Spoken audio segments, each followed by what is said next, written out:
বাংলাদেশে band music day উদযাপনের যাত্রা শুরু করেছিলেন আইয়ুব বাচ্চু।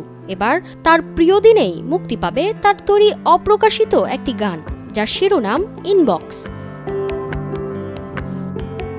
পহেলা ডিসেম্বর আইয়ুব বাচ্চুর অপ্রকাশিত গানটি মুক্তির পরিকল্পনা করেছেন সংশ্লিষ্টরা, যার সুর আর কণ্ঠ নতুনভাবে প্রজন্মের হৃদয়ে দোলা দেবে। গানটির কথা লিখেছেন নিয়াজ আহমেদ অংশু, আর সুর সঙ্গীত আয়োজন এবং কণ্ঠ দিয়েছেন আইয়ুব বাচ্চু নিজেই।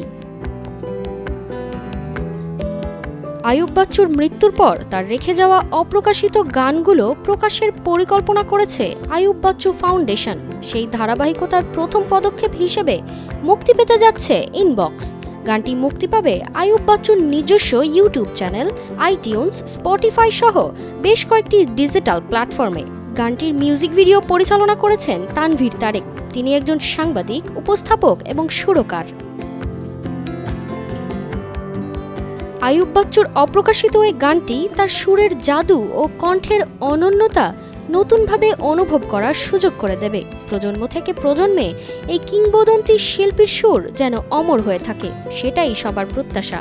গানটি তার ভক্ত অনুরাগীদের জন্য একটি আবেগঘন উপহার হতে চলেছে।